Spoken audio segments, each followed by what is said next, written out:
Sa isang tahimik na bayan sa Ilocos, mayroong isang grupo ng magkakaibigan na hindi mapaghihiwalay. Sina Lito, Carla, Andy at Mika ay magkakaklase mula elementarya hanggang sa high school. Palaging magkasama sa tuwing may mga proyekto sa paaralan, outing, o kahit simpleng tambay lang sa plaza. Isang araw, napagpasyahan ni Lito na mangibang bansa upang magtrabaho. Labis itong ikinalungkot ng mga kaibigan, ngunit naintindihan nila ang kanyang desisyon. Nagpaalam si Lito sa kanila at nangako na magpapadala ng mga sulat at tatawag kapag may pagkakataon. Lumipas ang ilang buwan, madalang nang marinig ng grupo si Lito. Sa tuwing tumatawag siya, tila laging abala at pagod na pagod. Hanggang isang araw, natanggap nila ang balitang hindi nila inaasahan. Isang hapon habang nagmimerienda sa isang karinderya, biglang nagring ang telepono ni Andy. Sinagot niya ito at nanlaki ang kanyang mga mata sa narinig. Si Lito. Patay na, nanginginig na sabi ni Andy habang hawak-hawak pa rin ang telepono.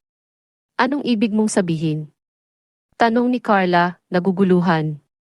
Naaksidente daw siya sa trabaho. Bumagsak ang scaffolding at nadaganan siya, paliwanag ni Andy, halos di makapaniwala sa kanyang sinasabi. Labis na pighati ang naramdaman ng grupo. Sa kanilang pagkakaalam, malusog at masipag si Lito. Hindi nila matanggap na ganun na lamang ang kanyang naging kapalaran. Isang linggo pagkatapos ng libing ni Lito, nagpasya ang grupo na magpunta sa lumang bahay ni Lito para sariwain ang kanilang mga alaala. Tahimik silang naglakad sa makipot na daan papunta sa bahay ni Lito, na ngayon ay napapaligiran na ng mga ligaw na damo at nagsisimula ng magiba. Pagdating sa bahay, agad nilang naramdaman ang malamig na hangin. Nagsimula silang magkwentuhan tungkol sa kanilang mga masasayang alaala, kasama si Lito.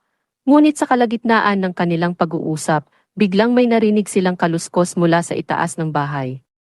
Teka, narinig niyo yun? Tanong ni Mika, na ngayon namumutla. Parang may naglalakad sa itaas, sagot ni Carla, halatang kinakabahan. Dahan-dahan silang umakyat sa hagdan. Habang papalapit sila sa kwarto ni Lito, mas lalong lumalakas ang kanilang kaba. Pagbukas nila ng pinto, nakita nilang walang tao. Ngunit, may isang bagay na nakatawag ng kanilang pansin, isang sulat na nakapatong sa lamesa. Kinakabahan ngunit puno ng kuryosidad, binuksan ni Andy ang sulat. Laking gulat nila nang mabasa ang nilalaman nito. Mahal kong mga kaibigan. Kung binabasa niyo ito, ibig sabihin ay hindi na ako kasama ninyo sa mundong ito. Ngunit may isang bagay akong nais iparating. Hindi aksidente ang nangyari sa akin. May mga bagay na hindi nyo pa nauunawaan.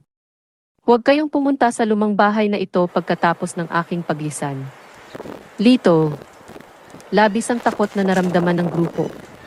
Hindi nila alam kung ano ang ibig sabihin ng sulat. Biglang umihip ng malakas na hangin at parang may nagbubulong sa kanilang mga tenga. Nagmamadali silang lumabas ng bahay. Ngunit habang pababa sila ng hagdan, biglang nagsara ang pinto at nalock sila sa loob.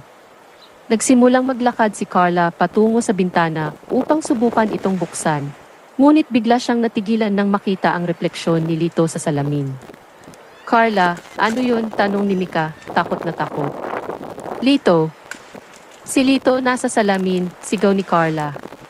Paglingon nila, nakita nilang lahat ang malungkot na mukha ni Lito sa salamin, parang may gustong sabihin.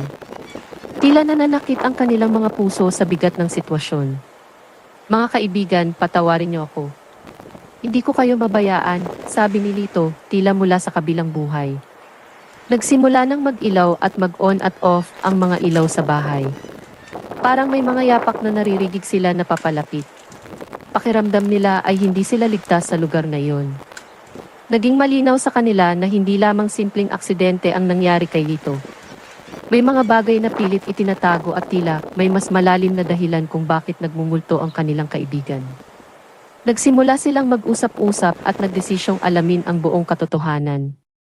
Sa kanilang pagsasaliksik, natuklasan nilang may kinalaman sa isang sinaunang sumpa ang nangyari kay Lito. Isa itong sumpang nagmula pa sa mga ninuno nila na nakakapit hanggang sa kasalukuyan. Kinailangan nilang magtungo sa dumating ang gabing inaasahan ng grupo. Sa isang ritual, Nagawa nilang makausap si Lito sa pamamagitan ng espiritu. Dito nila nalaman ang buong katotohanan at kung paano mapapawi ang kanyang kalungkutan. Sa huli, nagpasalamat si Lito at tuluyang nagpaalam sa kanila. Naging mapayapa ang kanyang kaluluwa at unti-unting nawala ang kanyang pagpaparamdam. Naging tahimik na muli ang buhay ng magkakaibigan, ngunit hinding-hindi nila malilimutan ang gabing iyon na nagdala sa kanila ng labis na katatakutan at kalungkutan. Matapos ang pangyayaring iyon, nagkaroon ng mas malalim na pag-unawa at pagtitiwala ang grupo sa mga bagay-bagay na hindi nila kayang maipaliwanag. Naging mas malapit sila sa isa't isa at nagkaroon ng panibagong perspektibo sa buhay. Sa bawat pagtatapos ng araw, lagi nilang alaala ang mga masasayang alaala, kasama si Lito at ang mga pangyayari na nagbigay daan sa kanilang pag-unlad bilang mga individual. Ang pagkawala ni Lito ay nagdulot ng lungkot sa kanilang mga puso. Ngunit sa bandang huli, ito rin ang nagbigay sa kanila ng bagong pag-asa at lakas upang harapin ang hamon ng buhay. Ang gabing iyon ay naging isang bahagi ng kanilang buhay na hindi nila malilimutan. Ito ang nagbigay sa kanila ng bagong pananaw sa kababalaghan at misteryo ng buhay, at patunay na ang pagkakaibigan at pagmamahalan ay higit pa sa anumang bagay sa mundong ito.